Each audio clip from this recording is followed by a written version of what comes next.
بسم الله الرحمن الرحيم. بداية نتقدم الاتحاد القطري للشطرنج. بسم الله الرحمن الرحيم. خالص الشكر والامتنان. بداية نتقدم المؤسسة العامة لتحية الثقافة كتارا. خالص على دعمهم وتعاونهم معنا في تنظيم المؤسسة العامة لتحية الثقافة، حيث تأتي بطولة كتارا لعام 2020 بطبع مختلف لأنها سوف تقام لأول مرة عن بعد. لقد قام الاتحاد القطري للشطرنج بتنظيم العديد من البطولات المحلية والدولية عن بعد خلال الفترة الماضية، إلا أن بطولة كتارا الدولية سوف تشهد مشاركة بطل العالم والمصنف الأول عالميا ماغنوس كارلسن، مما سوف يضيف قيمة فنية وقيمة إعلامية للبطولة. ومن المتوقع أن يشارك حوالي 5000 لاعب ولاعبة من مختلف دول العالم في مراحل التأهيلية للبطولة. مرة أخرى نتقدم بالشكر إلى كتارا وللدكتور خالد السليطي ونثمن جهودهم عاليا في دعم الأنشطة الرياضية والثقافية المختلفة.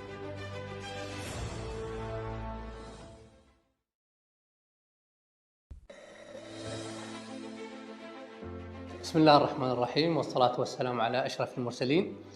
كتارا طبعا كمؤسسة ثقافية دائما تحرص على دعم الأنشطة الرياضية ونشر ثقافة الرياضة من خلال تنظيمها واحتضانها لكثير من الفعاليات الرياضية الهامة سواء على المستوى المحلي أو على المستوى الدولي، وهي تواصل في هذا النهج من خلال احتضانها لبطولة كتارا الدولية للشطرنج التي تتسم هذا العام بطابع خاص، حيث سيتم تنظيمها عن بعد لأول مرة تماشيا مع الإجراءات الاحترازية التي اتبعتها الدولة للوقاية من فيروس كورونا كوفيد-19.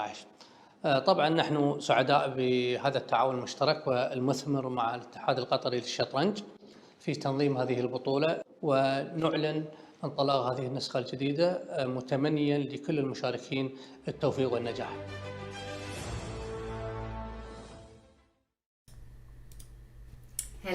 Hello and good afternoon. Welcome to the second qualifying arena of the Katara International Chess Tournament. My name is Fiona Steil-Antoni. I'm one of the two commentators, and alongside me, International Master Alex Lopez.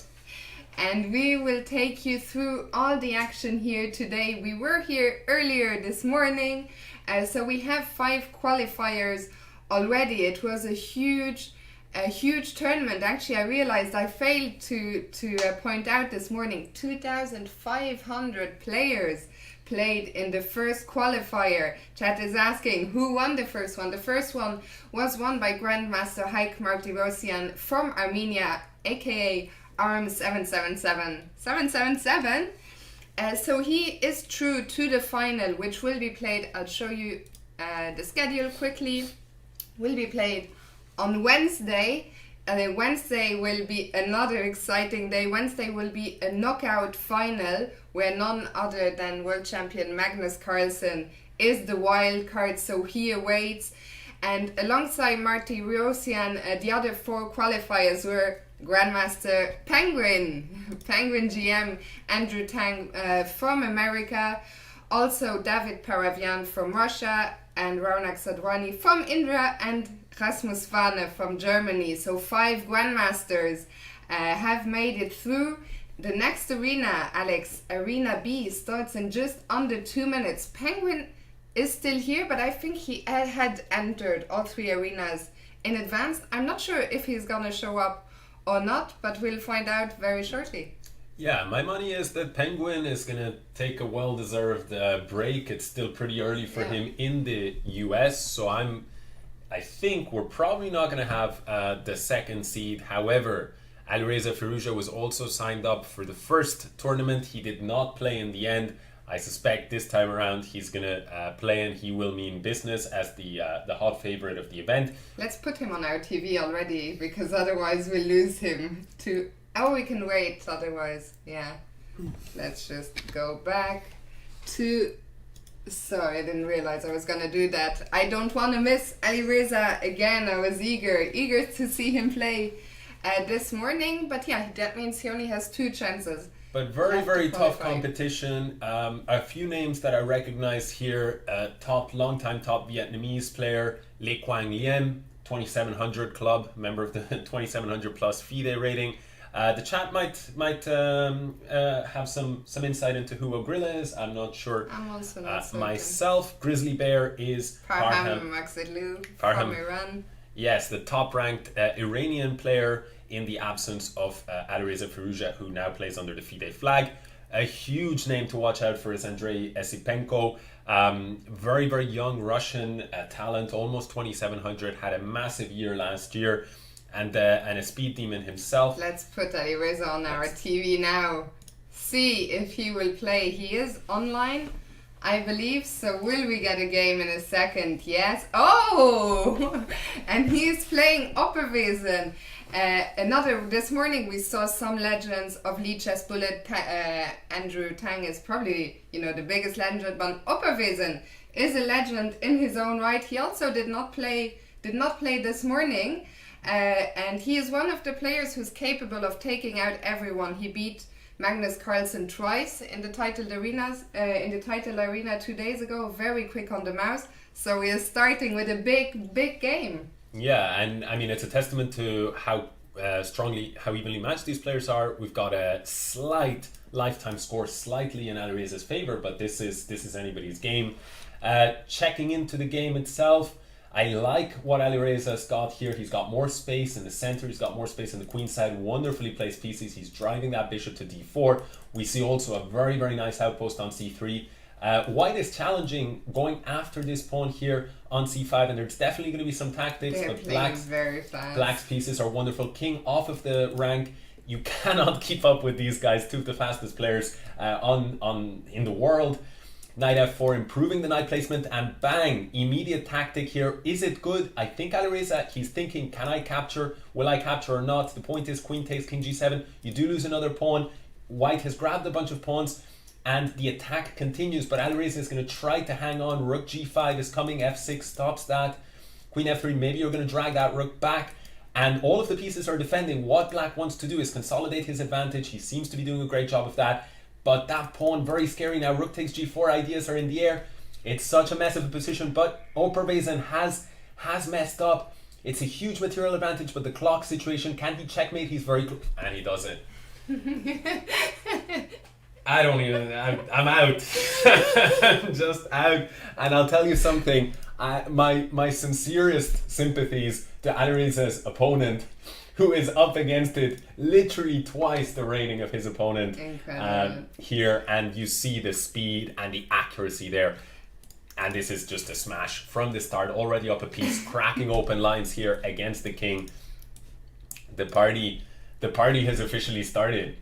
Alex, I will let you take one breather, because a lot of the people are saying in the chat, oh, can we play? How come there's a 1500? The tournament is open to everyone, so you can type in the chat !Katara or !Arena. That will take you to the tournament. All you have to do is have played 15 games on Lichess before and fill out a form, which the link is in the arena, so everyone can try their luck. Only 5 lucky ones will make it through, but it's open to all, which is a great thing. And I forgot when we went live to give a shout out to Katara, of course, who is the main sponsor of the event. We saw their CEO address us in a little speech just before we went live. Also, big shout out to Grandmaster Mohamed Al-Modiaki, who has done so much. Not only has he been the leading player of Qatar, for so many years, but they have really brought chess to another level in Qatar. And once again, if you missed it this morning, this is the best prize money bullet tournament ever. $10,000 are at stake, and it's also, without a doubt, the strongest. Yeah, and it's, somebody in the chat said that bullet has come a long way, and that's true. And I for one, as a bullet aficionado, as are many, most players do love bullet, the adrenaline rush of bullet. I'm very excited to see that this kind of an initiative is taking place. Very funny here, I just realized we're looking at the game between Maxi Bogues 06 and Alireza. And it's a known checkmating pattern here. We'll finish the game g2 square covered by the knight. Sorry. It's very funny because Maxi Bogues, for the people who are in the know, they will know that is Magnus Carlsen's username on Chess24. And I think a lot of us are looking forward already to the final on Wednesday. Hopefully we will get it to see yet another big clash between Magnus and Alireza. I think Alireza is gonna berserk his game. Maybe we'll watch one more game and then we'll switch it up for a bit. Yeah, so Alireza is on his way to another victory here. He's berserking his way. This means, and there we go, the queen has dropped. This means you get more points. You can double the amount of points that have been, or sorry, you get an extra point, but you have your time. So it's very, very risky strategy. Oh, we'll look at one game, one Amadan game. He is also a big name on the Twitch scene. One game of Amadan and then we'll move on. He has made his way to the front page and he is one of Ireland's best bullet players. Oh, and that is gonna be a quick game over. The piece has dropped, and not just that actually. Yeah. B2, everything is dropping here. Everything. And that's checkmate in 10 moves. That was a good game we got to see. Well played, Amadan, and hopefully we'll see... Oh, Raunak, very interesting. Raunak Sadvani is one of the 5 players who qualified this morning, but he hasn't had enough yet. One of the things that also has to be said is in the finals, the number 1 will play against number 16 based on their standings, so maybe he's trying to, improve his standings, try and win the second arena. And here we have a well-spotted an all-Azeri clash between Rauf Mamedov with the white pieces and Gadir Gozainov with the black pieces. Yeah, 2 very, very strong grandmasters, very close to 2700, about 2650 to 2700 players going at it here. And so far they're still in the opening stages, but I like white. These knights are so strong, and this bishop is continually being harassed. Are they going to go for a grandmaster draw? They do. They look for a piece, even in a bullet game. They don't want to ruin each other's chances. I guess it could be that throughout the tournament, when we see them square off, that we might see, of course, towards the end. Let's watch a couple more games of Gadir, who also, I think the 2 Azeri grandmasters skipped this morning's arena, I believe, unless they never made it to the front page, because that's where our attention was focused, but I don't recall seeing either of them. Yeah, this is I think on paper a stronger event than in the morning, because we've got an hour where all the Americans, the Europeans, and the Asian, everyone is a suitable time for them. So I think this may be the strongest event of all the qualifiers. I think tonight the last chance is going to probably once again bring out. There will be a lot of, people disappointed this morning. Shout out to Jazugi. Jazugi, national master, who came 6th, the first place to miss out. Unless, let's say, Rauno qualifies again, he will be happy. Jazugi will be happy to see everyone who qualified already. What happens, there is a question in the chat, what happens if a qualified player takes one of the qualification spots? So the way it works is there will be 5 qualifiers from every arena. Every arena will have 5 qualifiers. If they are the same, they will take their highest ranking. And if they place the same both times, they will take the highest number of points. This was just, by the way, a beautiful tactical sequence here. Let me just quickly show. So after bishop a6, bishop d5, you cannot take this bishop because of the back rank mate. Here you can block, but that's a checkmating pattern. And then after this move, he didn't take the rook, he took here on e7, because again, you cannot take anything because of the back rank mate. And, complete demolition here. We'll watch the rest of the game. I'm so sorry. It was too quick. My apologies. If we can just go back to that one game. There it is. There it is. I just want to show this. Basically, rook takes e7, rook here, and very nice play, more pressure. Taking here, you cannot take because of this back rank mate. And here, after bishop takes, it was just too much material. And soon after that, there was a nice checkmate. So that was a very beautiful game. So I'm sorry, I was too enamored by that game. Very nice indeed. Let's look at Chimakos, because there was a question about him in the chat just a second ago. And he's taking on Alireza, so perfect timing. And Alireza berserks and Chimakos berserks back. A very brave choice. So the question in the chat was, can an untitled player like Chimakos qualify to the final? Absolutely yes. The tournament is open to everyone to play.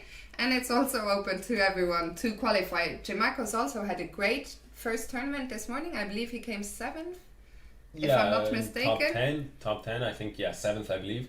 So he will be trying to get, just a bit, improve that result a little bit and try to scrape into the top 5. Yeah, and he's a fearless player. I mean, when you get berserked by Alireza, a lot of people would say, okay, let me have twice the time, but he just berserks back.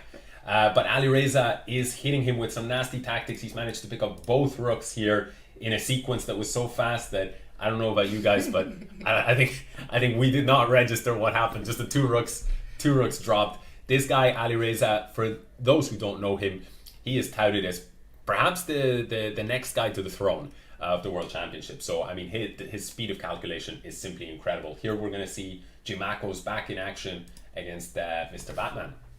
Yeah, so 2 untitled players, but both with a very respectable bullet rating.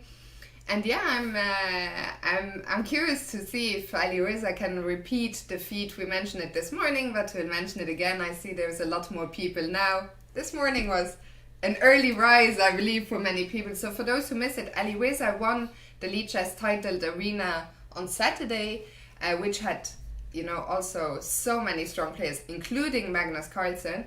But Alireza, not only did he win it, but he crushed it. Like, he had 200 plus some insane result. And so that's why I think Alireza is confident that 2 arenas should give him enough chances to qualify. Yeah, I'm going to call it and say 1 will be enough. I think Bishop F8, by the way, may have been a move there with this nasty skewer on the Bishop on A3. But Black instead, I think he's intending some checkmating ideas. He wants to move this bishop. Maybe he'll move it to E2. Instead, he goes after the sole defender here for white. And there goes the knight to G4. Knight goes to F1 to cover that H2 square. The light squares are very, very weak. So rook E6, a rook lift. You'd love to play rook F6, but that rook will be exchanged.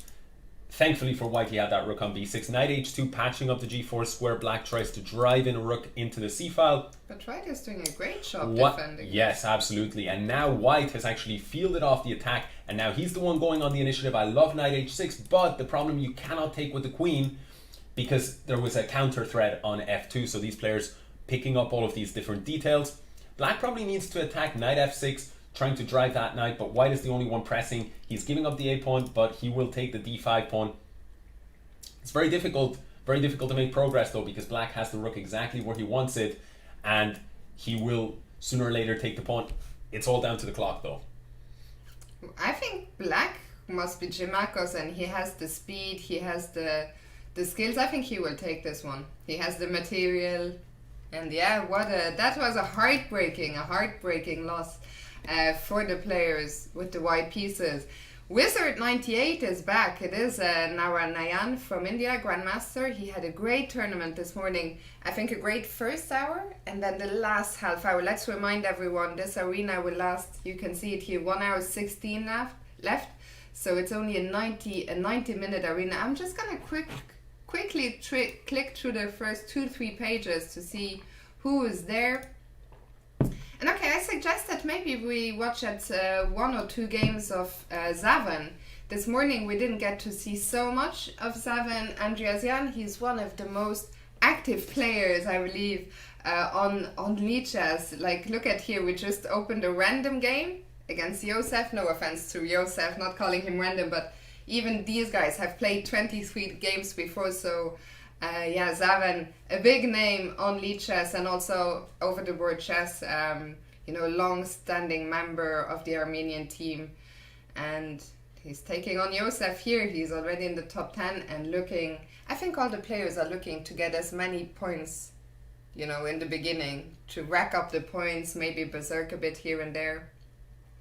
And yeah.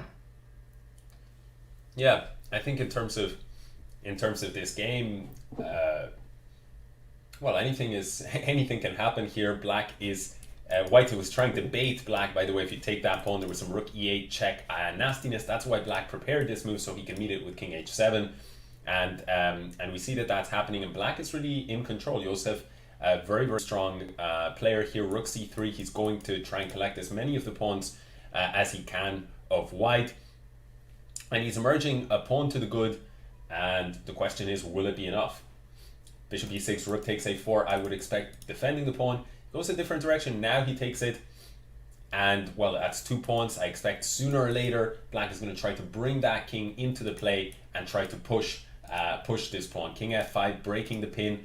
White is trying to harass him again, and rook d5, trying to slow down the progress. But black can push in 2 directions, the d3 and also g4. It's not so easy to do this though, because for now this pawn is attacked. Now it is defended, rook d4. I really like this move. You force off the exchange, and that's going to be resignation because the bishop controls the king, so the king cannot even attempt to stop the advance of this pawn. Absolutely. Okay, one more game and then we'll switch it up. I see there's already quite a few requests. We will go to Alireza next. I don't think we'll stick with him through the whole arena because we want to, watch at a few different games. But we will next go to Alireza and look at a few of his games. One more question just about the final. Will the final match, by the way, it will not just be one match, it will be a 16-player knockout, and it will still be bullet, and it will be best of 12 games, and we will also have player cameras on Wednesday, so that should be really, really exciting. Should be it's something I'm looking forward to see their expressions as they play this crazy bullet. Especially because bullet, we haven't seen the player cams so much. In blitz we have, but bullet we have not. I don't recall seeing player cameras for bullet, so that should be a first. I'm with you. In this very high level game, by the way, White's attack very instructive. He wants to chip away at this pawn so that he can drive the knight to f6, and Black instead, he's gone for that knight, but he's had to give up the bishop. And how do you defend this? You cannot bring the queen over, so he goes f5 in order to connect the rook, but that's an important pawn, and the g-file opens up. So g-file is being used now. Rook g7, if you you take everything in the end. Queen takes h7 is going to be devastating because your king gets ripped apart, your king side gets ripped apart, your king goes out there, so he sacrifices material, and Black's intention is, I'm okay, I have a rook, a knight, and I've got a couple of pawns. Actually, the position is anybody's game for now. I would say, if I had to guess, I would say it's objectively equal, but it's hard to pick sides. Who would you prefer now after h5? Yeah. Well, even before h5, I would have picked White because he had a 10-second time advantage, which in bullet is huge. Yeah, and the queen, especially when you don't have everything safe and pawns are everywhere, it's so hard to fight against the queen. White only has one piece to move. Black has to move a lot. I mean, the queen is such a tricky piece. Like it will pin you, it will check you. You will try to keep it far away so that Black cannot attack it easily. So yeah, I think White, Zaven gets this one. So let's stick to our promises. Let's see, is Alireza already has, after 18 minutes, taken a 15-point lead at the top. So let's Has he lost the game? Has he lost the game? I don't believe so. Let's see. He's won every game. He hasn't even drawn one game. Incredible. So let's see. Let's watch him. I would say let's watch him until he loses a game, but that might be a bit too long. Here he seems to be crushing it again, and he is berserking an international master here, and that's that. Game over. It's incredible what I mean, the strength of player that he's able to berserk. So berserk is when you cut half of the time, you go from 1 minute to 30 seconds. And famously, Alireza actually berserked Magnus before and got a result against him on League Chess, which is to berserk the top player to play with half the time and then to score is incredible. Here he has the white pieces against Gokhan Khan. Gokhan Khan also a very decent bullet rating. Of course, all the ratings pale in comparison to Alireza's. And Gokhan Khan, I have to say, a player I'm not familiar with. I guess an international master from Turkey, but... Yeah, exactly right. But once again, Alireza in control here. Knight c7, knight d5 is going to drive there. Queen and pawn, the rook, everything hanging. He picked up a piece in the opening, and he's continuing his berserking ways, breaking 3100 mark. Incredible. Is he the top-rated bullet player in I don't chess? think so. It could be the case. I'm sure the chat will know. It definitely shifts around between players like Magnus, Penguin, and Alireza. But Magnus had a very bad titled arena. I think Magnus was even close to dropping below 3,000 on Saturday, if I'm not mistaken. So I don't think... Someone will let us know, I'm sure. I'm also in shock that Alireza I think Alireza this morning, we talked about the importance of flow and getting, what's the word I'm looking for? The momentum. And I feel that Alireza, he has the momentum. Every game we've seen so far has been flawless, so yeah. And the speed.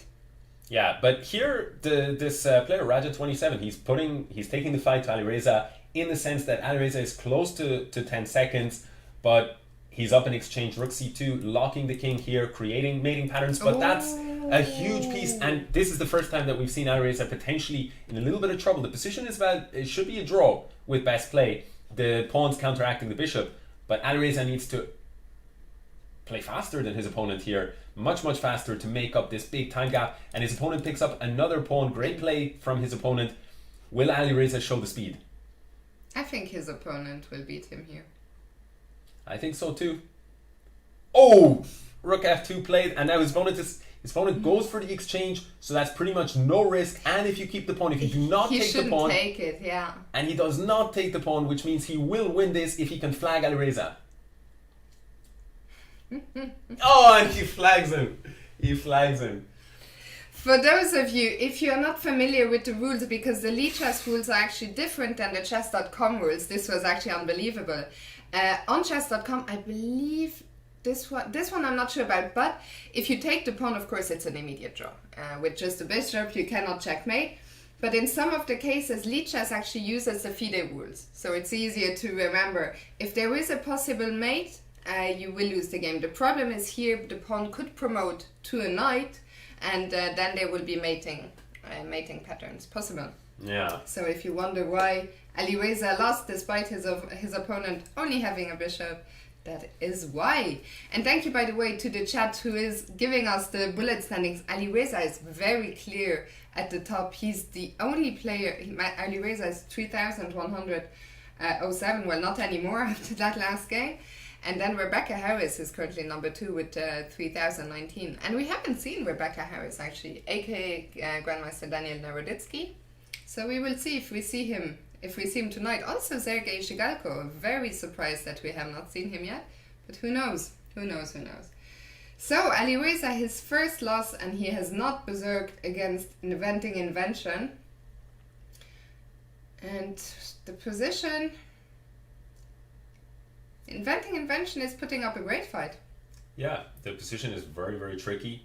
I would say, looks to me somewhat balanced, and here knight e2 was a big threat, so king f2 was played, and the knight goes back to e4. We might see a repetition here. White says no, I want more, and now White has problems to solve here, so he goes on the counterattack, goes for that pawn on a6, and I am liking White's position here in terms of these pawns, but he has a huge problem here. He ends up having to give up a piece. And so far, Inventing Invention has actually been, outfoxing Alireza. He's up a piece, but he has, and up on time, but he's got a huge problem with these passed pawns. And now it seems like the position is a draw. But the question is, can Alireza crank up the speed? Inventing Invention is a very fast player. But Alireza's making it up here, and will he get there? He gets there just in time to just liquidate all the material. Very nice from Alireza. But Inventing Invention, I think from what we've seen there, he is one of the guys to watch out for in this tournament. Yeah, very aggressive, absolutely. Very strong player. I'm just reading that this is... Inventing Invention is apparently Arjun Erigaisi, who I have to admit I'm not familiar with. No, Which country is he from? I hope we're not being trolled. We haven't been trolled so far. Don't troll us. So in this game, one of the things, by the way, that makes Alireza so exciting to watch, in my opinion, not only is he the hottest prospect, the top junior player, but he has a very interesting style, very aggressive, very dynamic. He's always attacking, and here we can see he's got a lot of pieces going. I take it all back. India is just coming out with too many talents. It's so hard to keep track. My apologies. So yeah, Arjun Erigaisi recently became a GM, a junior player from India. They just keep, producing one GM after another. Is so incredibly impressive. Yeah, I think in no small part, Vishy Anand opened Pandora's box. Being at the very elite and a household name, and Indian chess is just going from strength to strength.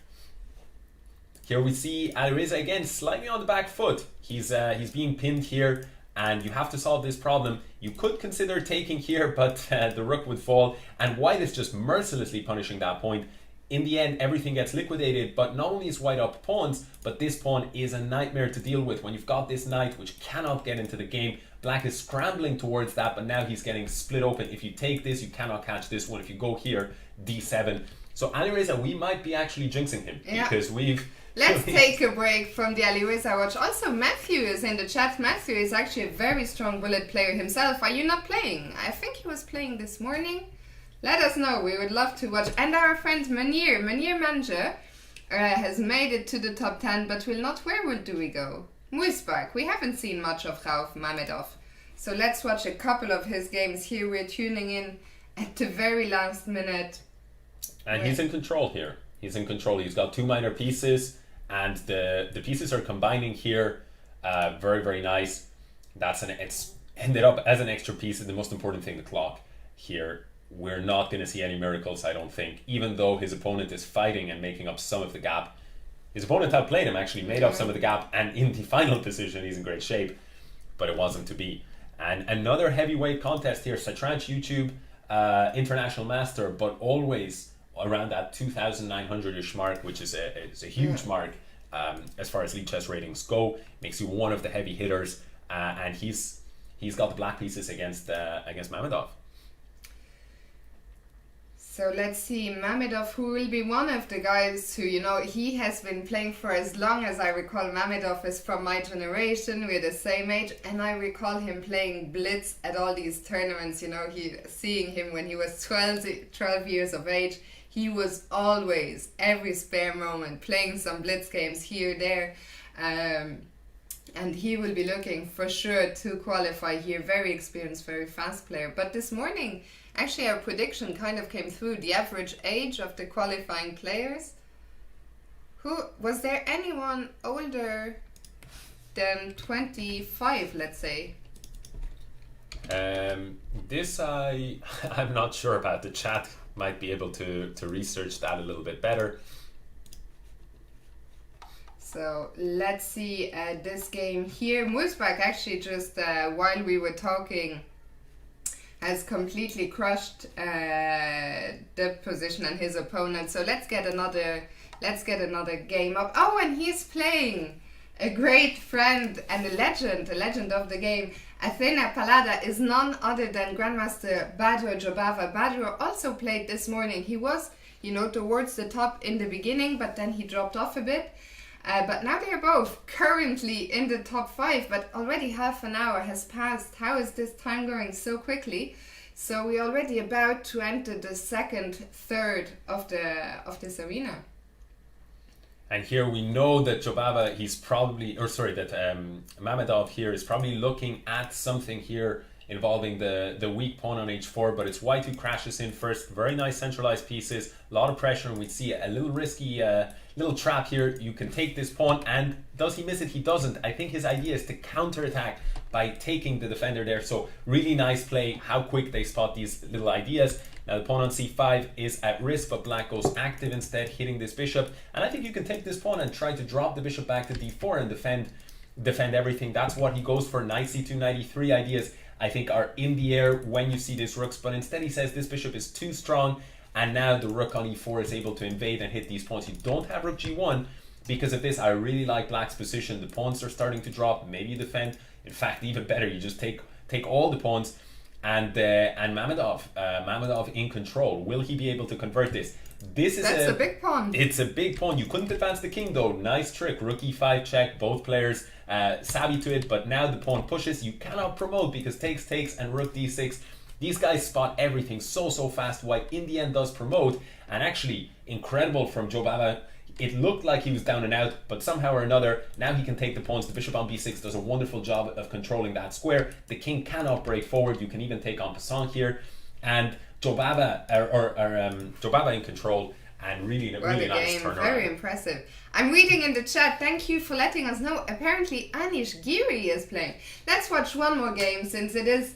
We'll watch Muisbach against Opperwiesen and then we'll go to Anish next. Yeah, for sure. And B4 played against the Scandinavian, a tricky system, a very aggressive system, sacrificing a pawn but getting a lot of open files, a lot of initiative, a great bullet choice. And he's got pressure here. He's pointing at E7, knight E4 coming in and hitting the queen, and C4 building a nice center. White has great development and more space, and I mean, it's difficult for black exactly how he's going to develop the pieces. I guess bishop will come to F5 at some point. That's what happens. Will white even defend the rook? He says, you can take this exchange, but I'm going to have ideas like knight takes G6. That's how he crashes through. Black has to move the queen.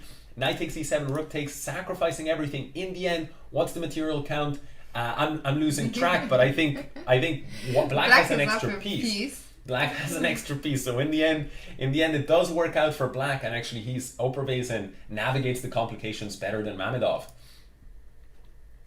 Incredible. But Mamedov is still fighting. He's got a somewhat vulnerable king, but you're running out of pieces, just a rook and a knight, and now the second rank under control. These knights very well placed, centralized, defending themselves. And black, Opperwiesen is in control. And for those who are not familiar with Opperwiesen, he's a Lichess regular for many, many years, one of the toughest bullet players going, and he's not afraid of anyone. I mean, this guy is constantly beating players like Magnus and Alireza, and I'm confident he'll convert here. But Mamedov doing a great job here. He's managed to scoop up a couple of pawns. Knight E5 is a nice move, hitting the rook. You don't have time to take this knight.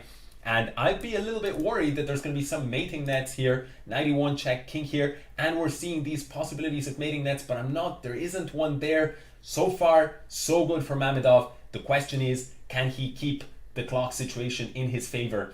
And can he avoid the threat of checkmate? Rook here. Opperwiesen.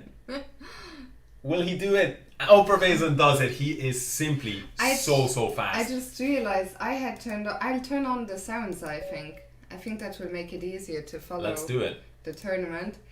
So let's go back. Let's go to see the standings. Apparently I'm reading in the chat Alireza is still in the lead, but he has lost a few games. He's lost 2 in a row against Wizard again and against Arthur. So let's see if he can break the streak. We'll just tune in once and then we'll move on.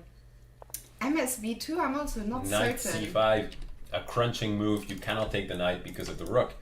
We're now following Alireza, did you say? Yeah, Okay. well, let's go to, I had promised we would go to Anish. If someone can let us know where, there he is, Anish on YouTube. Currently, yeah, he does have a game. So let's watch some 2-3 Anish games. I think Anish will break into the top 10 very, very soon. He needs to put the squeeze on against opponents, though, of this strength with the white pieces. Let's see, can he do it? He's so far so good. He's built up a center. He's got the bishop pair. He's going bishop F3. This is a perfect position here for white. And he's just in command for now. Rook H1, very interesting. Is he planning to attack? You feel like without the queens, that's going to be tricky to do. But it'll be interesting to see what ideas he comes up with. He brings the rook back. Could it have been a mouse slip? Bit of a sometimes It's a long mouse stick, but yeah. Mouses can be sticky. Yes. So here, bishop b6, nice find, and taking this pawn very soon doesn't even interest Anish. He's all focused on converting this, and rook e8 is going to end the game. You just cannot take, and now that's a full rook, and on top of that, you're about to lose more material. So that's very, very convincing from Anish. Yeah, I have to say I'm very, very happy that Anish has joined the tournament. He's not someone I had on my radar. I know he's been streaming and playing some bullet, but yeah, I'm not too familiar with his bullet prowesses, so I'm glad we're going to find out or get a bit more insight. Yeah, I mean, he's of course a very, very, very strong. I mean, I don't think he's a bullet specialist like other players, but there is no super grandmaster who isn't also very, very strong at all forms of the game. Also, who knows, like now with everyone having been stuck at home for a while, you know, since the candidates tournament, Anish hasn't played anywhere like all the others. He has started streaming, so it could be, you know, that he's put his time to good use. I think for sure his blitz, jokes aside, his blitz has improved But incredibly. never enough though. Put him to the test here in this game after 15 moves and Anisha's What position happened had there? collapsed. It was just a bad start here. He went f6 and after queen c2, the problem was you couldn't play f5 because of the bishop, you couldn't play knight takes because of this pawn, and once that center collapses, then the rook here on a8 was a problem, the pawn on e6 was a problem, and in bullet, you know, it's so easy to make a mistake and the whole thing just, the house burns up in flames very quickly. Are we on his TV? Is Anish? Don't tell us he's gonna stop. Where is Anish? Where is he gone? Let's take a look in the meantime for who is at the top, because we're recognizing a new name here. Shant777, also part of the Armenian crew. I think this is Shant. He's an 18-year-old player according to the chat. Incredible. Okay, so maybe let us know what's his last name. And it looks like they're all part of a ARM777 qualified this morning, and now Shant will try and do the same. Yeah. Anish is apparently taking a little break. Well, better if he wants to qualify, better not make it too long a break. Only 54 minutes to go. Shan Sargisian, thank you very much to the chat. Yeah, and well, Armenian chess has been on the map for a very, very long time. Of course, Levon Aronian is the main man, but he can't rest on his laurels. There's so much talent in the under, say, 25 or under 30 crowd. And also Armenia for me has really always stood out. You know, they had Levon at the top carrying them, and behind them it's slightly different class, but they have such team spirit. You know, they won the Olympiad twice in a row, I believe 2006 and 2008 if I'm not mistaken. And they didn't have, apart from Levon, they had no world class play, you know, no top 10, but they just stick together and they support each other. And I think even now you see the Zavan Andreasian, we talked about him, he's called Zavan Chessmood. Chessmood is an initiative they started together, a lot of the Armenian top players. So I'm curious to see how Shant will do here today. I wanted to go knight d4, but the queen is hanging. Black is trying to attack, and he needs to attack here because he is down material, and white has gotten a little bit of a scalp there, managing to get rid of this knight and damage the pawn structure. Black continues to try to attack, but white's king looks pretty safe. Rook d3 allows this pawn to drop, and now white is going on the counter attack. The queens have to come off the board, and it's a winning rook and pawn endgame. The only question is, can Operbazin convert this with 5 seconds against 10? Let's see who is faster here. The pawns have dropped, Oper is showing that he is the faster player. He is making up ground, but will it be enough? It's 3 against 2. It's now 2 against 2. He doesn't take the pawn. Very And bold. Oper does not get there. I thought he That was... was very strange in the end what happened there.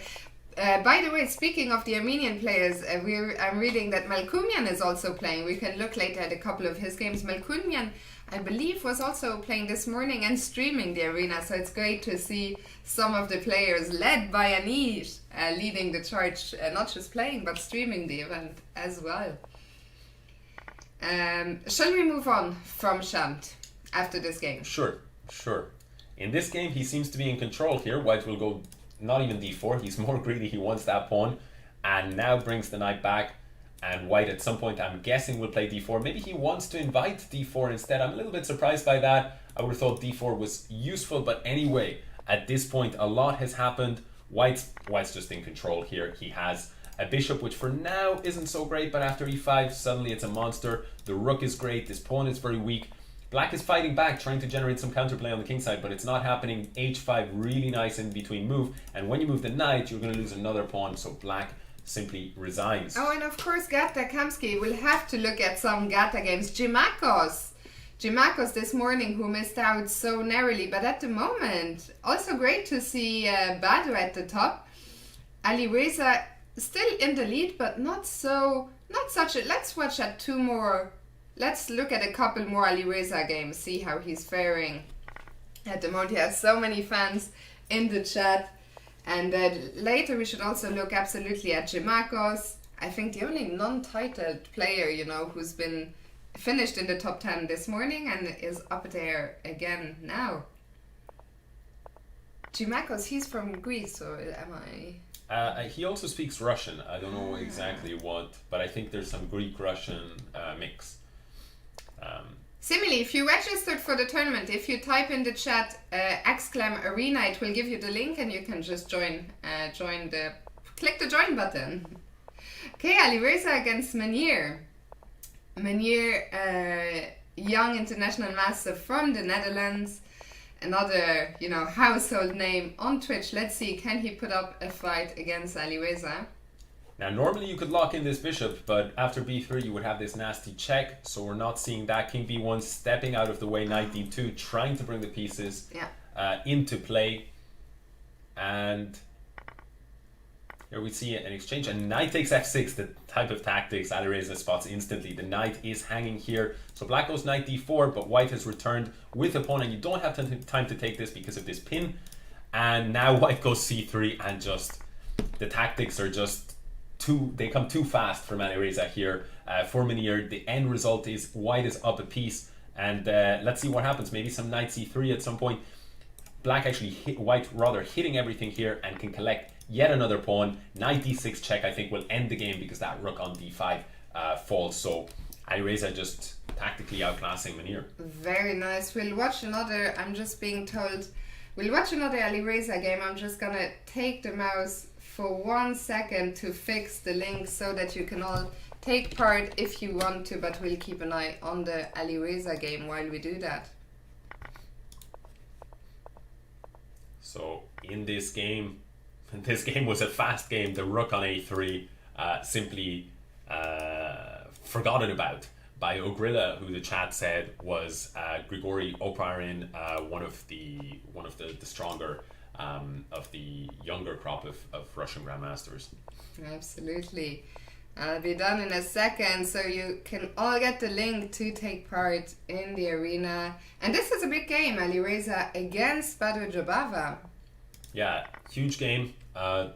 Number 1 against number 3 in the tournament so far. Jobava, 2700 player, has been as high as 2750 or so.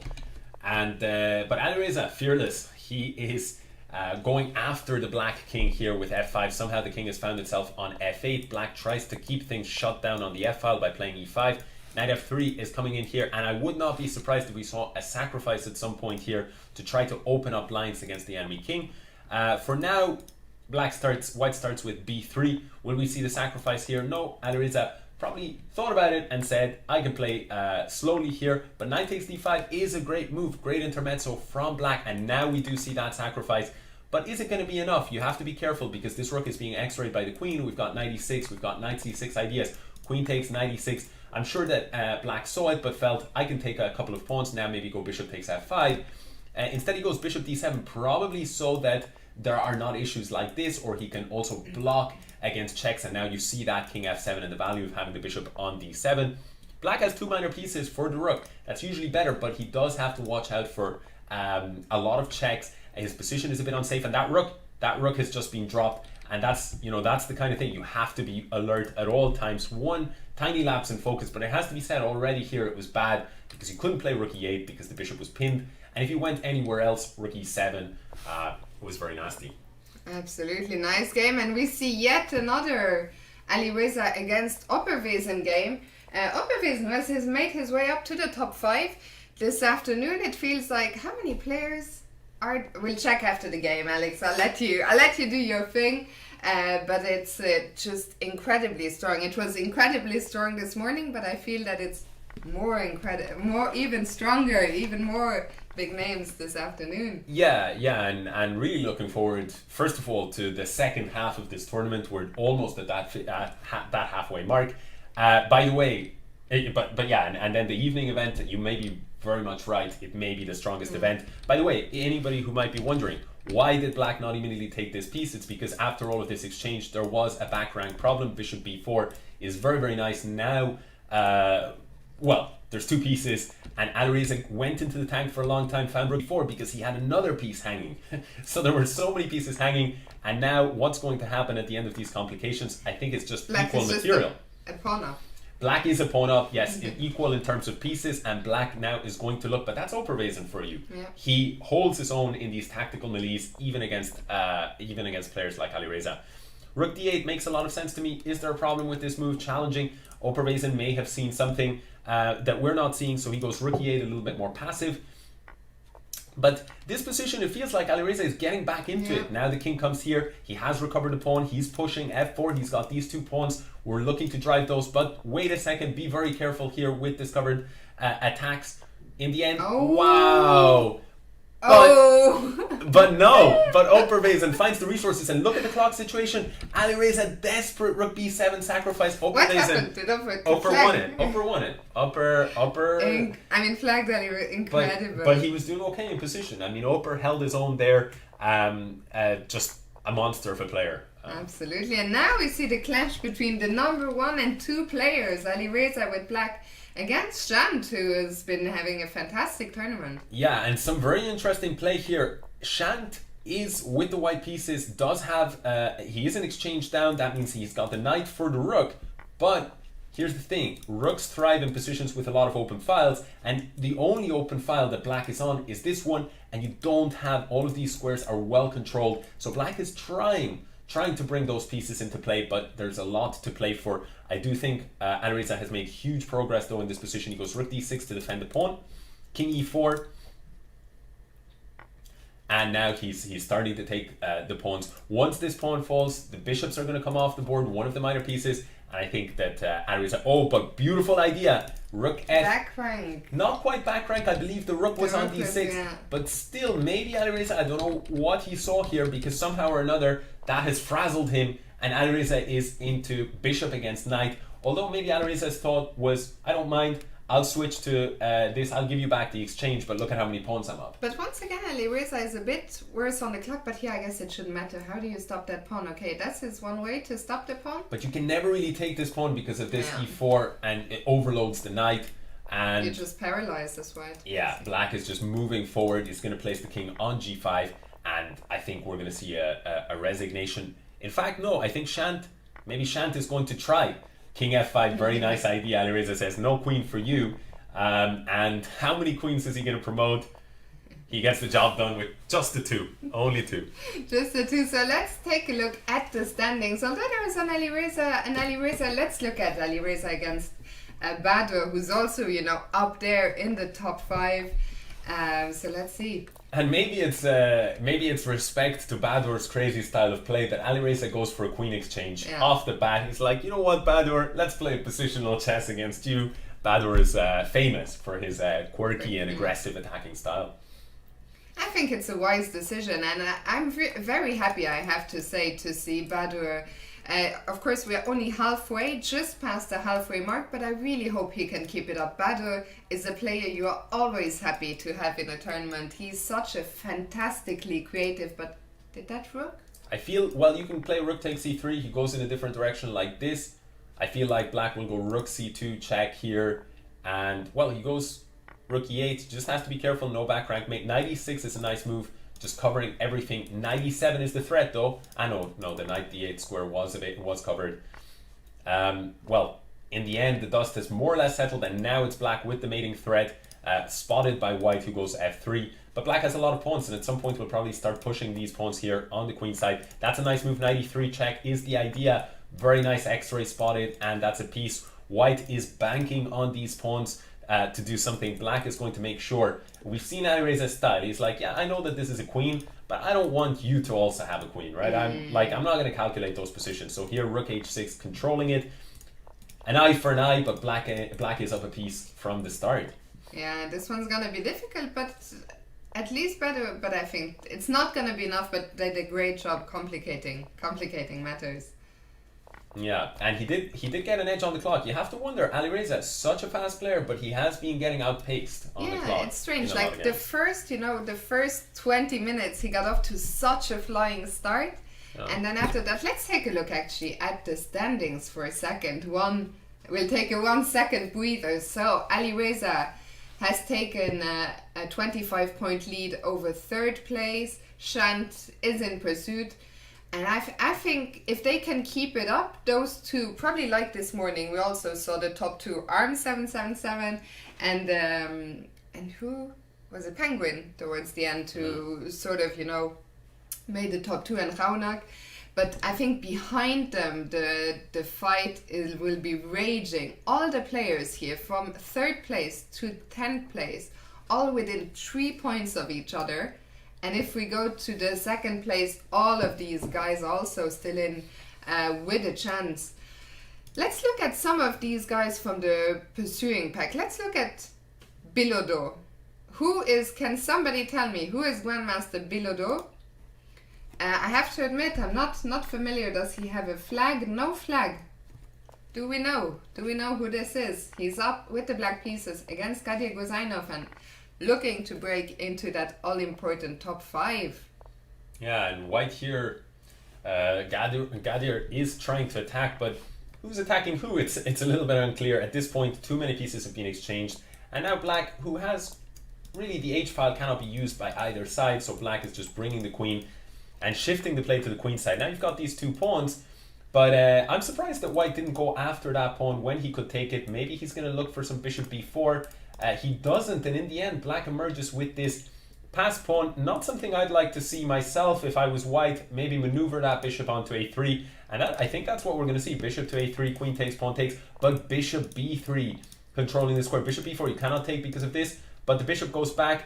Black fights against the base of the pawn chain here. White controls that. In the end, that pawn was more of a liability than an asset, but the question is, will white be able to break through? Bishop c6, looking to establish some kind of fortress here, placing the king on c6, king on b5, and as long as this bishop doesn't get stuck, which it may, but so he goes king c4 to protect that, and he's going to keep on going with the king to c4. White will go bishop a5 and say to black, you need to find moves here, and at some point that pawn is going to start pushing, but the bishop has managed to escape. I think he can plant the king on b5, and that's a hilarious finish. What happened? Bishop e1, white did not take the bishop, black assumed white would take it, and he resigned. And it happened all so fast that the chatter everyone is probably thinking, what? Even I'm confused, like, what happened there?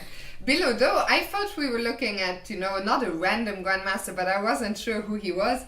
Turns out he's not random at all. He is one of the 8 candidates from this year's tournament, which is still paused. And just one quick interruption, sorry. He is after hitting Munir with a nice tactic, knight d5, thematic tactic, hitting the queen. And the point is, you also want to take this knight on f6 and checkmate. That was the defender.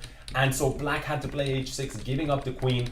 But Munir is going to have to stage quite the comeback here. He's still fighting though. Yeah, and so just Bilodeau, it is Kirill Alexenko. Again, Russia, one of their up-and-coming, well, he's not even up-and-coming anymore. I think he's past 20, but very, very strong grandmaster. And haven't seen him around too much on Lichess, I have to say. So again, curious to see how he will be faring here. This game should be in the pocket, I was gonna say. Munir is trying to put up a fight, but it is a queen. Munir with an athletic king, as we say, that has had to move around a lot, but unfortunately you can run, but in this case you cannot hide against that material advantage. So let's see, Mr. Fenderine, Maxim Chigayev in 4th, Inventing Invention. Shall we look? Oh, he's playing Aliweza right now, so let's go there, and then we'll watch maybe a couple of his games. Shall we do that? Let's do it. So here we're looking at materialist level, but Inventing Invention has just picked up this pawn on b2.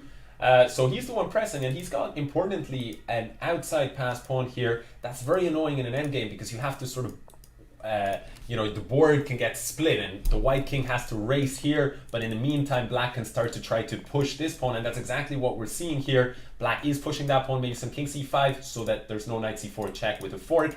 Now b2, and black wants more. He wants to get rid of this knight. King d3, by the way, much better than my suggestion. That would have been a terrible blunder. King d3, beautiful play. White resigns because the promotion is inevitable. Very, very impressive. I mean, I have to absolutely hang my head in shame for not having been familiar with Arjun, but fantastic performance. Raunak qualified this morning. Will India get another of their, of their junior players into the final?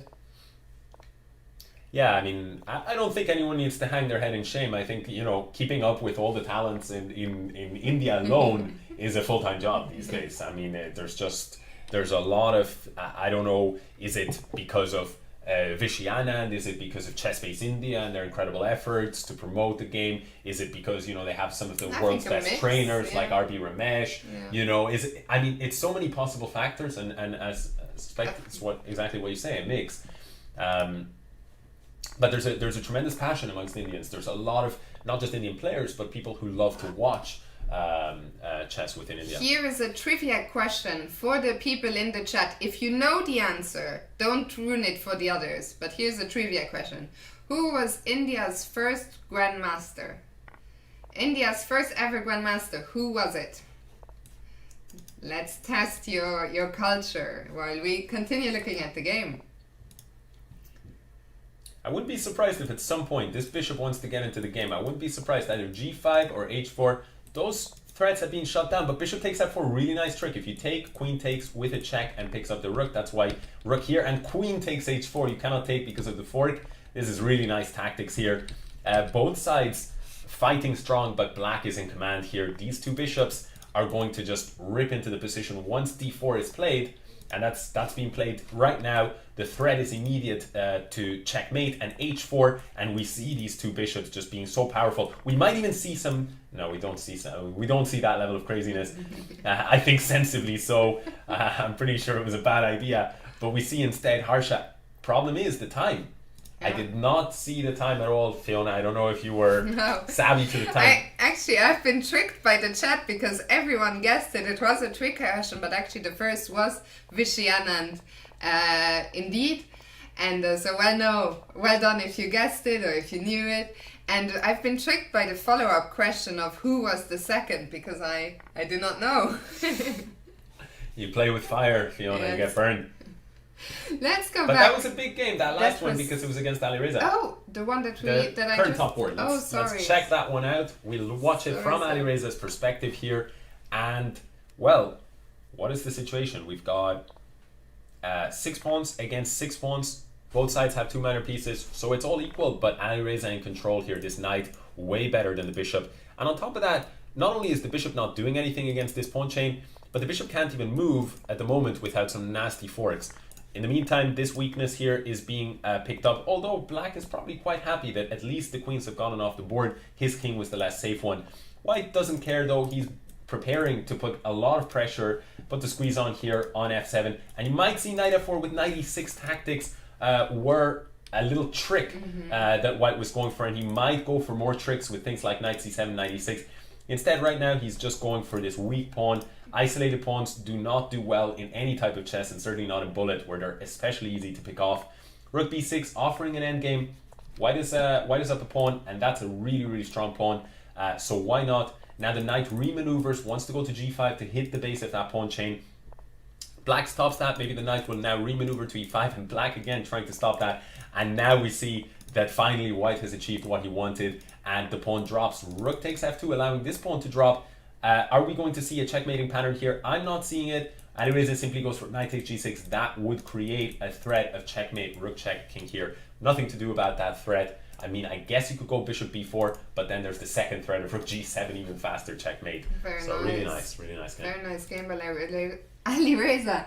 I spotted from the corner of my eye, look who's made it to the top 5 again. Mr. Raunak. Incredible. After qualifying, I thought the chances of someone qualifying, unless Ali Reza played I thought the chances of someone qualifying throughout in a couple of arenas would be very small, but Raunak, very, very impressive. And let's remind everyone, very important, who is on fire, because you get more points if you are on a winning streak. Shall we look at some games from Satranj? Let's do it. Have not seen any games so far, so let's do that. And he is playing against Raunak as we speak.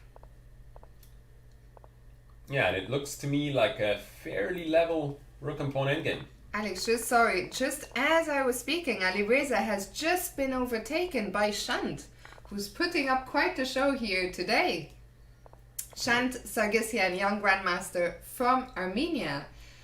And Satranch took this one down, nothing to do in the endgame, and now he's facing off against number 2, Alireza. the Satranch, I mean, we have been talking about India, about Armenia, but Turkey has also been producing some very strong players, and I think they are especially good at the fast time controls. Yeah. We also, last week there was the so-called Streamers Battle, which is a big event on Lichess, and that was absolutely dominated by the Satranch YouTube team that have so many strong bullet players. Yeah, there's a bit of a bullet tradition in Turkey from as far as I can tell. This position is interesting. I think Satranch is doing very well, but bishop takes d3, a huge blow here. Again, just the speed with which he spots it. White, though, he goes for his own pawn, and he's got this passed pawn, but is it a dangerous pawn? Black is probably going to approach with the king. It's very, very hard to make further progress with this pawn, so that's why White is trying to improve his king, maybe support that pawn, and Black, in the meantime, trying to make headway with his own queenside pawn. The White king gets kicked back, and b2, there's been a trade. This pawn against this pawn, but in the end, Black is up a pawn, and it's hard to get this knight back into the game. The knights are always, one of the things I learned from Bullet is the knights are so tricky. Whenever I play Bullet, my opponent has if my opponent has a knight, I'm not happy. If I have a knight, I always think that there is some hope left. And I think that's fair. I mean, knights are just better than bishops in a lot of these positions, just because they're much easier to play with. But Black is not falling into any tricks. On the other hand, White, Satranch has done really well, but Alireza, although he struggled on time here, he's got a nice edge. Will he convert it?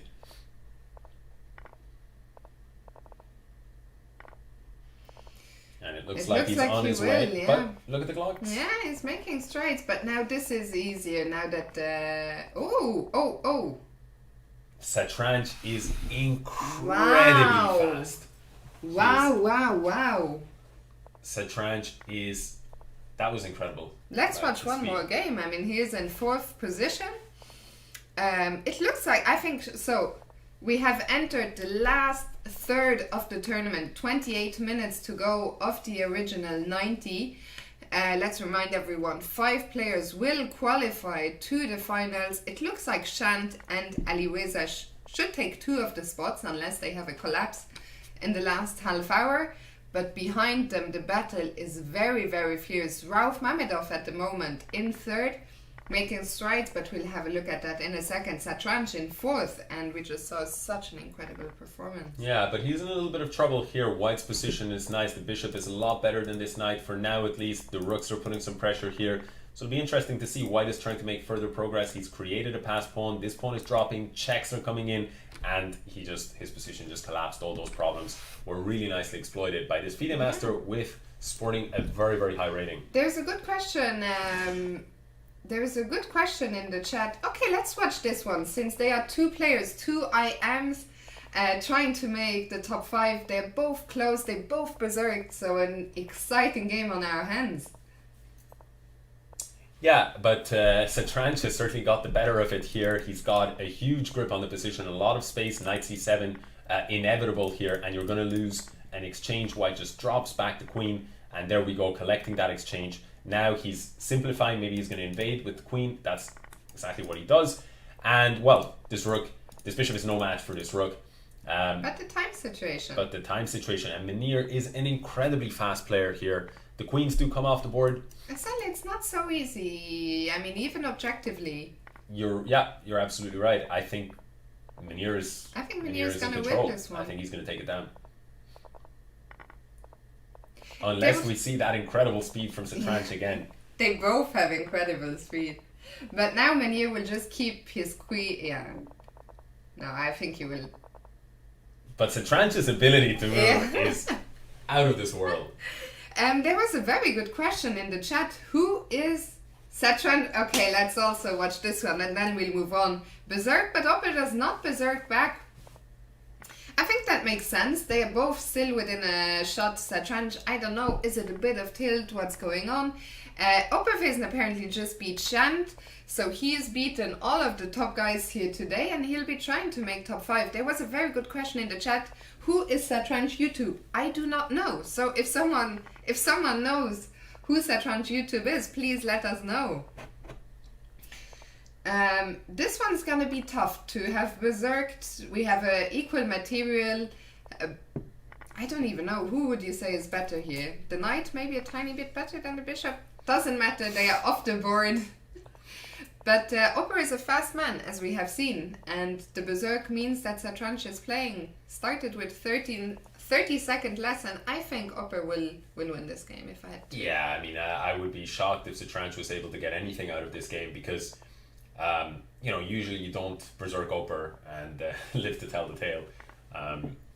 And we're seeing this rook a8, and that's just converting.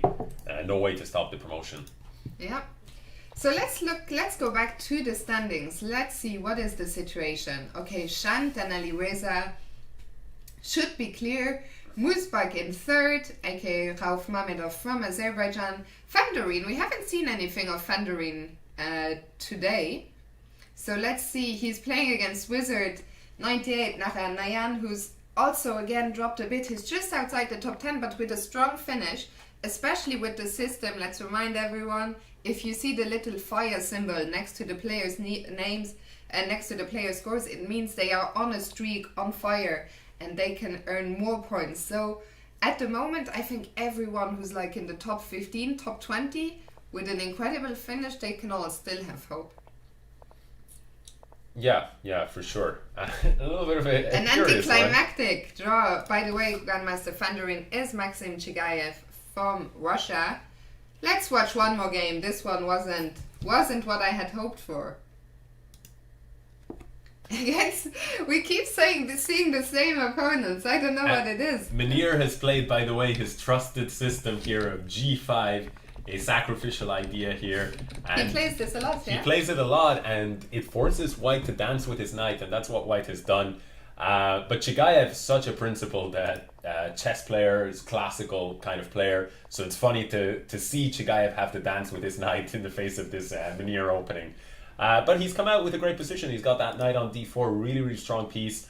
On the other hand, Black has his trumps. He's got a little bit more space in the center, and this pawn he sacrificed on the g-file makes White not really want to castle kingside.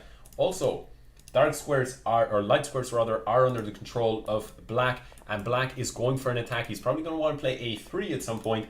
I feel like maybe the last move was an opportunity to play a3 and try to chip away at the pawns guarding the king. Now the pawn on d5 falls, and Munir, in what I feel is probably more desperation than a serious attack, he sacrifices a piece. White is up a piece now, and as long as he keeps the threats against his king... But the time situation, we saw that Munir has the speed, so it is a piece, but it is 10 seconds on the clock, so White has to be careful. Yeah, that's true. If Munir can hang in there, let's say until White is down to about 10 seconds, I think it's anybody's game, especially as the game gets very sharp. Knight d5 attacking the queen, but now you're also pinning your knight. Now knight f5, knight takes, queen takes, and now rook d8 trying to do something here. Queen b2, by the way, if it's not guarded, will be checkmate. White has checkmating ideas of his own. Beautiful idea. If rook takes, queen c8 was checkmate.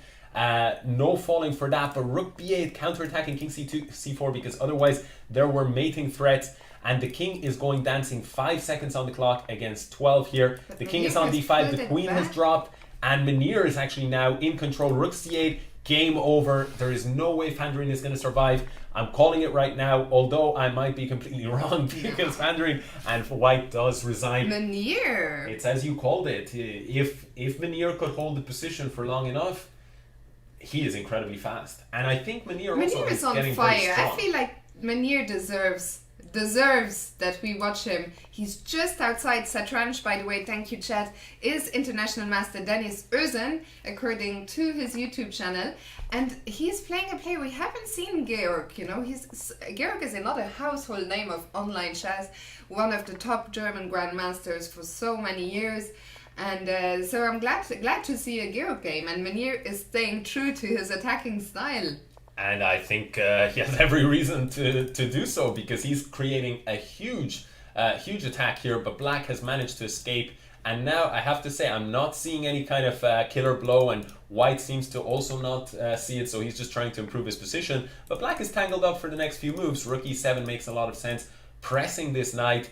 And the problem is you cannot move your knight without a rook dropping, so now d5 is coming in. Has Munir gone wrong? Does he find any solution against this pin? He doesn't. He gives up the piece. Now this x-ray you have to watch out for. And now f5. Georg showing no mercy. He's going for a second piece here. You cannot move it without dropping the rook. Rook here, knight e2. Nice trick with knight g3 here. A lot of tricks all around. A lot of trickery. You have to be a bit careful about capturing this piece immediately because of the x-ray here. Your queen and your king were sitting on the f-file.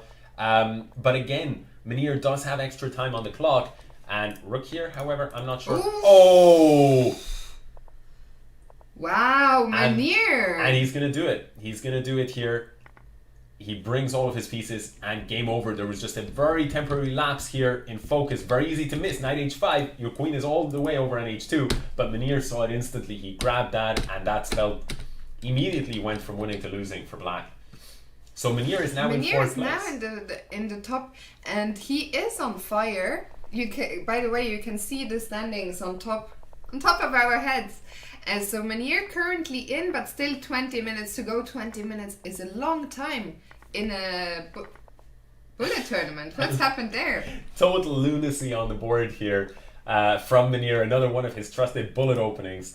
And he's got in a dream position here. And I think we're going to see probably a conversion. How many pawns are we up? We're only up 1 pawn, but we've got the bishop pair as well. And, you know, the possibility to break with f4, that's what he goes for. We're seeing this pawn on h2. Opposite color bishops. Bishop e6 might have been missed though. He ends up losing both pawns, and black actually has thrown away the win. But the question is, will Munir use his trademark speed? I mean, they can, unless the 50 move rule intervenes.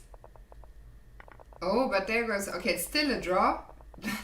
Still both players. So both players are so incredibly fast. Oh! A huge piece. Munir is the faster player, but he's not going to get there. And green knight converting with 0.3 seconds on the clock. That's a rough one. That was a heartbreaker for Munir, but kudos to his opponent. I'm reading in the chat, John Ludwig Hammer. Where did John Ludwig Hammer come from? John Ludwig Hammer, who is also streaming, is in 4th place. And Anish is just outside. Let's watch Anish. Let's watch Anish. Yeah. Anish. Let's watch Anish. But John Ludwig Hammer, did not have him on my radar at all. Great to have him in the tournament. One of Norway's top player and long time friend, and second as well for Magnus Carlsen. And here, Anish is in trouble against Mr. Gokar Khan, who just has too many pawns for Anish to deal with. Anish, though, he's pressing him on the clock, but these players, they're just Gokar Khan. He is very, very knowledgeable on how to handle these bullet time scrambles. So no luck. Anish in number 11 place. And 17 minutes to go. After that loss, yeah, he'll have to really get back a winning streak, but a tough pairing after a loss to be paired against Muisbach, aka Rauf Mamedov. So we have a top level GM game here on our hands. I like the look for white, but then again, I always like the look of an attacking position. I'm with you. I think white has great prospects. Knight takes g6 here is a possibility. I'm not sure why he isn't taking that pawn. Maybe the players saw something we're not seeing. But the attack looks strong. Although, having said that, black has his own trumps. He's got pressure here against b2. White grabs this rook and says, this pawn is just a pawn, so instead black picks up the knight, accepting to lose in exchange, but the bishop and the rook are coordinating really well, and this is pretty much a mate threat. You have to stop that with c3. Maybe you can grab this pawn in order to put more pressure and set up tactics. Instead, black looks to improve his position, but these two pieces are undefended. And you cannot defend them both. You cannot defend them both, exactly. So bishop e5, big mistake, and Anish in a bit of trouble. Let's move on from there. Anish, we've really, every time we've looked at him, it hasn't been going well. So we'll focus now, only 16 minutes left. We will focus on the top page. let's see. I think Shant and Aliweza, we will not watch these guys anymore. They are just having a private battle for who will finish first and who will finish second. But John Ludwig Hammer, we haven't seen him at all in Green Knight. Oh, what happened in his game? Meunier beat John Ludwig Hammer. Meunier is really pushing, and Meunier is on fire again. We're gonna stick with John Ludwig Hammer, who's still in 4th place. But I mean, are we gonna see our first non-GM qualify this afternoon? This morning, the 5 players who made it through were all Grandmasters. But right now, if you look at the top, Meunier is there, and also International Master Green Knight. Do you know who Green Knight is? No, I have to say I don't. If the chat can help us out, does someone know who Green Knight is? Let us know. But John Ludwig Hammer is one of the players who's battling to keep his spot in the top 5. 15 minutes to go.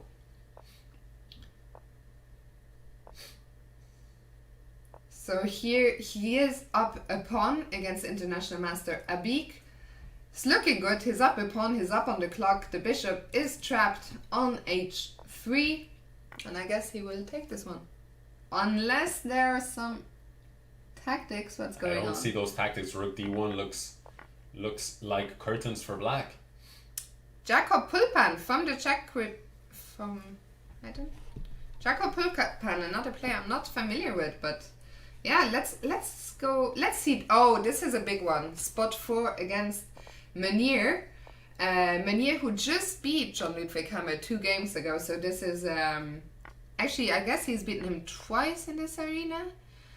Yeah. So many decisive games, and once again, what is this mess? I think this is just this is a Meunier bluff, because knight takes g6. Oh, it's not a Meunier bluff. Crushing. Knight takes g6 was beautiful. Beautiful point. What happened there? There was a little. Just 1 second. Knight takes g6, and the point is, when you take it, rook takes h7, check, king takes, and queen h5, and it is. What a brutal game by Meunier. What a game. Yeah, this is.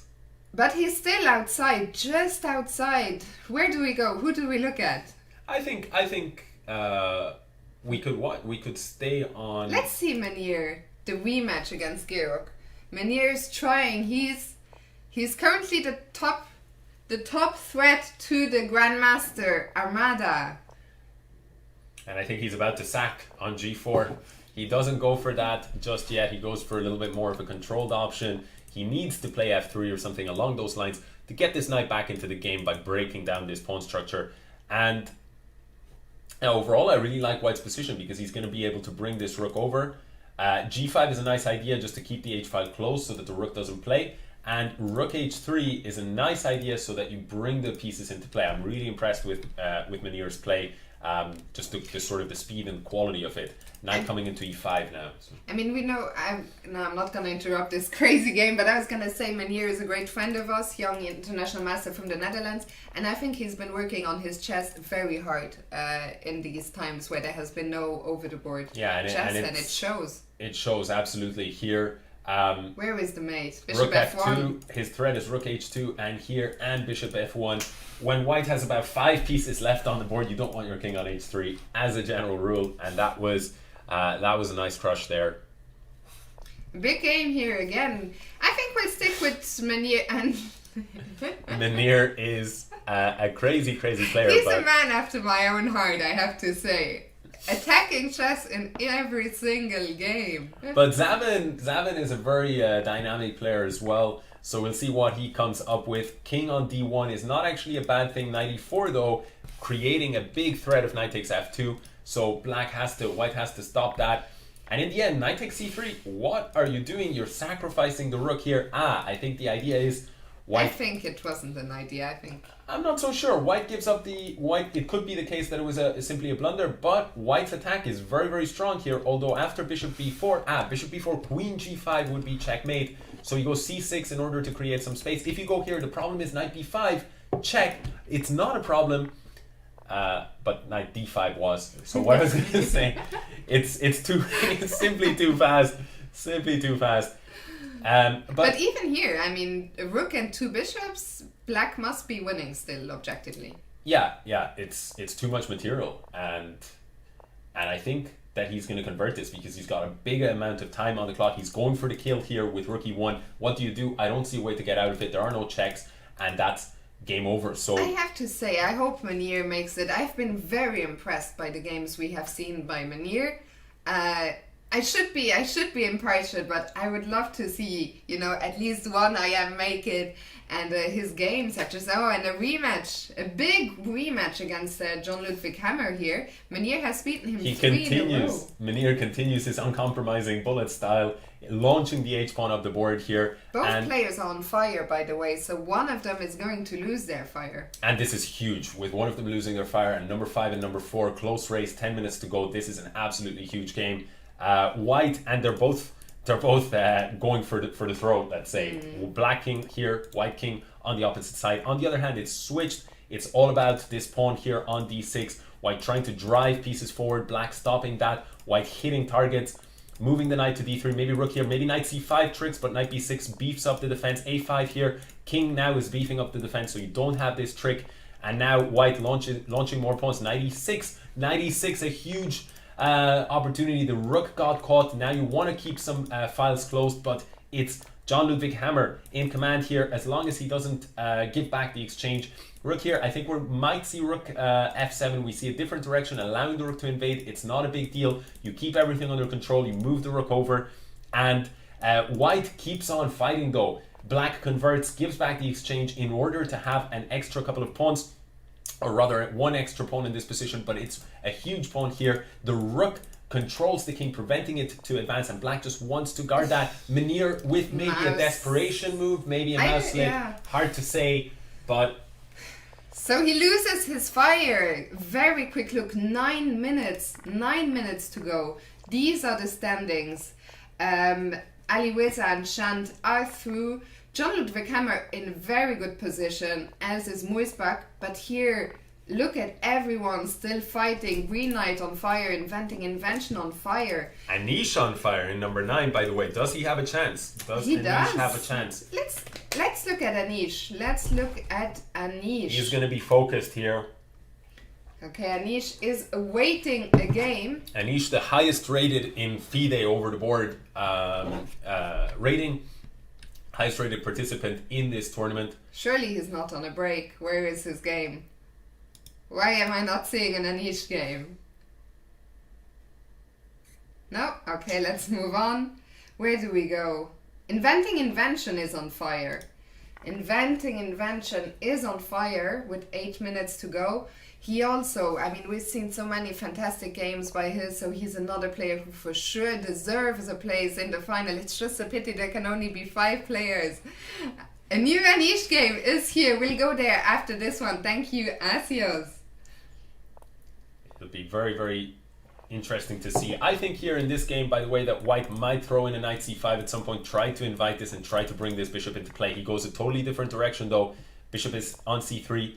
Now the knight comes to c5, hitting at this queen side. Black is defending the queen side. Knight comes to e4.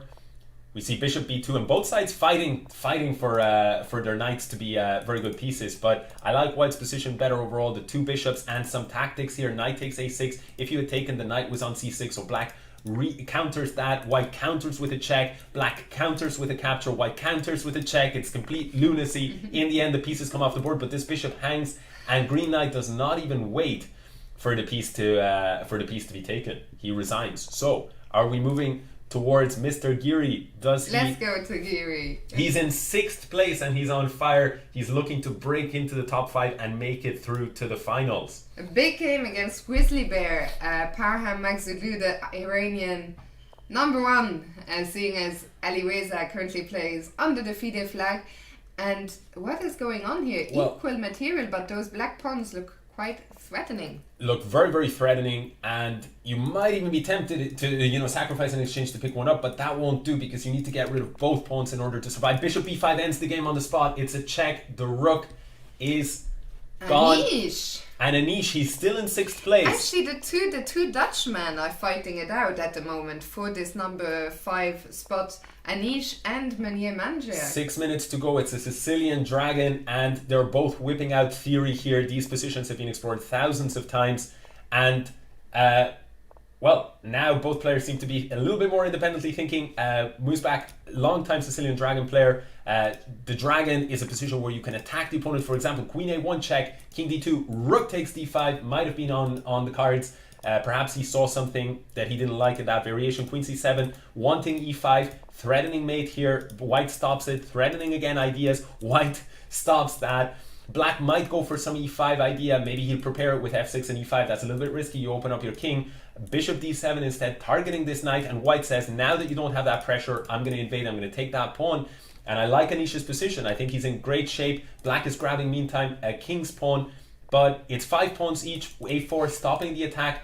I like overall White's position. Maybe Rook E5 going after these pawns instead. Anish knows he has the better pawn structure, so he's looking for the exchange of the queens. And Black says no to that. Black is looking for an attack, but there aren't quite enough pieces. But Rook E8, Rook E1 was a huge threat. Rook takes B3 ideas are also in the air. Anish is having to defend crazily.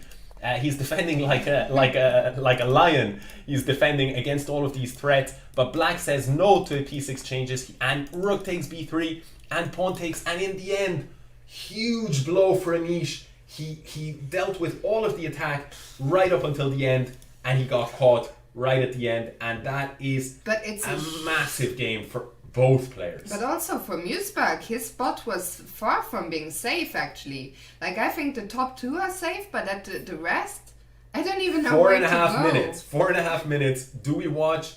I don't know who we watch. Let's watch the end of this, see if Hammer can keep his streak alive. Hammer is looking for some knight F6. He gets that knight F6 move. And Black resigns. That's a huge game for Hammer to win with 42 seconds on the clock. I'm sorry, somehow the standings on top of the camera are not updating anymore, so you cannot trust these. I don't know why. Should be fixed now. Apologies about that. And let's go back. Where do we go now? Moosback. Moosback is suddenly against Opper, a big game as well. Let's go there. So standings should now be updated at the top, and maybe I was reading the wrong standings for a while. I don't know. So much drama, so much tension. Under 4 minutes to go. Moosback currently in 5th. He is looking to hold on to that spot, but he's down a piece against Opperwesen. And a lot of pawns though. Opperwesen is in 7th place. I don't know if he's got some chances. I don't know what the situation is, but I guess he probably does because it's so close at the top. So Opperwesen fighting for a spot as well. Both of these players know it could be one or the other. Huge game here. Opper, of course, wants a draw, or rather, Moosback would happily take a draw, but Opper has the extra piece. I would be worried about all the pawns. No, it's too many pawns actually. Yeah, but the thing is, Opper has the small time advantage and he has the speed. He's so fast. We see so many repetitions, but then in the end, one player always, what's going on here? I would not like to be Opperwesen here. But he's under control. Knight takes, Rook here. He's no longer under control. 4 seconds. Moosback is going to convert this.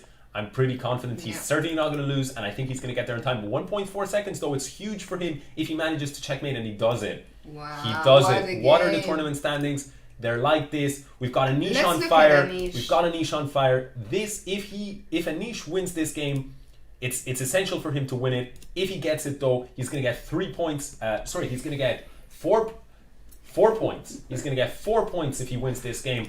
That would be huge. That would, as things stand right now, get him into the top 5. But he needs to win it. And his opponent berserked him. He did not berserk back. And we've got a situation where he's up 2 pawns. He's up 23 seconds on the clock.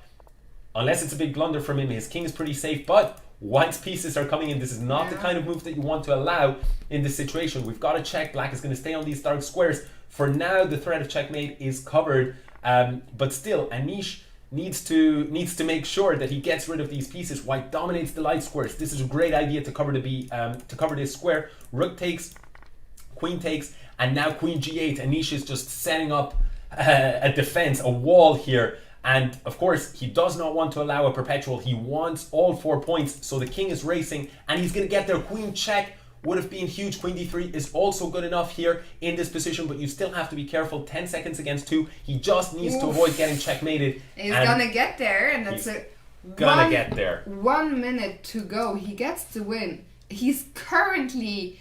John Ludwig Hammer has lost his fire. Let's look at Anish's last game. Or actually, let's look at John Ludwig. John Ludwig is probably not gonna... He'll have to win this game in time. Anish's game is also very unlikely to finish. Oh, you go elsewhere. I don't know. I was gonna say let's go to Anish, because if Anish manages to convert in time, then for sure he goes through in this position here after Queen e2. What Anish needs to do, if he can manage to win in under 35 seconds, but I don't think it's going to happen. But as is, it doesn't matter unless John Ludwig converts. So it's hard. We'd love to watch both games at the same time. I think this is the issue. I think this one, let's see, because the other one started a bit earlier. 20 seconds to go. Manir has kicked out Anish with 5 points with a berserk. So Manir actually needs... Anish needs to win. Let's go back to Anish. Anish needs to convert if he's going to get through. Otherwise, John Ludwig Hammer. But it's Manir right now in 5th place with 2 seconds, 1 second. And... Oh, that's so dirty. That is a dirty overtake. Congratulations to Manir. Incredible! What a finish! Kicking out both elite grandmasters, Anish and John Ludwig Hammer. Look at how many people on 110 points. That Fighterman 91 madness. On 110, Anish on 110. I have never seen anything like this. Completely crazy. So, we gave up the battle at the top because these two were just above the others today. Ali Reza took the first spot, Shant the second, no surprise there. But then Mulsberg, Rauf Mamedov taking the third spot. Arjun, what's his name again? It's a great question. Regaisi, but I'm afraid to butcher it. I was afraid to butcher it as well. But we have to give a special shout out to Manir towards the end. What did he do? This is when we were watching. He had a tough spell. He had been doing so well, but then he clutched it at the end with a berserk win. Let's take a look at that game, maybe actually, just to see what happened now. It was a full game actually that he played, grinding down an endgame. He did not berserk. He was just on fire, and he somehow he berserked. He berserked because the last game counted for 5 points. That means he managed to berserk. We'll look at that in a second. Let's just give a shout out to the 5 winners. So Ali Reza Firuja, through to the final. Shant Sargsyan, through to the final. Rauf Mamedov, through to the final. Arjun Erigaisi, through to the final. And Manir Mancha, we have just referred to him as Manir. Thomas Bertsen, international master from the Netherlands. Huge congratulations to him. To qualify in such a field is a spectacular achievement. And somebody in the chat is pointing out that it was actually 3 berserk wins in a row that got him just over the finish line. I would not want to be in either Anish's or Fireman's shoes. Let's go down. John Ludwig must be an 8, I guess. John Ludwig only 1 point behind with 2 back-to-back losses in a row. That was incredible fighting spirit from our friend Thomas Bertsen, and so congratulations to this young talent from the Netherlands. We just got a huge raid. Gata Kamsky raiding with a party of 147. Welcome Gata. Gata, tell us, how did it go for you, the tournament? We didn't get around actually. I'm so sad. I wanted to see some Gata games, but there was so much going on. I hope Gata will be around tonight. Remember, there is a 3rd arena coming up tonight. We now have 10 qualifiers. So Raunak was close to the top but didn't finish in the top 10. So at the moment, no double qualifiers. 10 people are through and 5 more spots at stake tonight. That will be at 9 p.m. Central European Summertime in just under 5 hours, just under 5 hours, 4.5 hours for now, we will be back with the final qualifying arena. And then on Wednesday, tomorrow, we take a day off. The pairings will be made for the finals, which is a 16-player knockout event. But tonight will be the crowning finale with a lot of players who have been left disappointed. I wouldn't be surprised if Anish came back, if John Ludwig came back, Opperwesen, all these guys, also all the guys this morning who failed so narrowly. 2,600 players in the arena. That means that, well, there will have been some doubles, but we had 2,500 this morning. Now 2,600. How many will we have tonight? Apparently Anish is not coming back. Who knows? I guess he said that on stream, but you never know. You never know. We'll find out tonight. But yeah, you wanted to look at the last game of Thomas. No, it was only when I thought it was a single berserk, but now that I know now it's that three, you know. I just, I tip my hat to Munir for that fighting spirit. Very unlucky, I mean, for Anish and the other players who were in shape, but maybe unlucky is not quite the right word. It's just, at this point the margins are so thin, all the players are so great. And it's just the way it goes sometimes. Congrats to all the players. We saw the top seed did establish himself in first place, but an interesting storyline. Shant showed that he can hang in there with the very, very best, and it'll be exciting to have him in the finals. Look at Shant's finish. Shant had a terrible finish, and if with such a finish he can still finish in second place, that means that the first part, or like the biggest part of the tournament, was just incredibly impressive. But yeah, shout out to all 5 players who qualified from the second arena. Special shout out once again to Munir, a performance of almost 2,900, some berserking, some fascinating attacking chess, and yeah, it's been what a show it has been.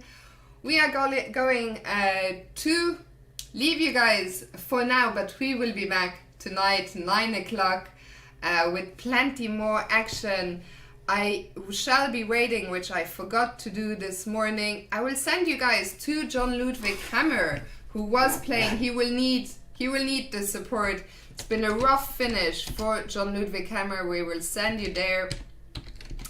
And hopefully we will see you tonight. Thank you so much. I know I haven't been addressing, did Anish qualify? No, he finished just outside the qualifying spot in 6th. He will get another chance tonight if he wants to.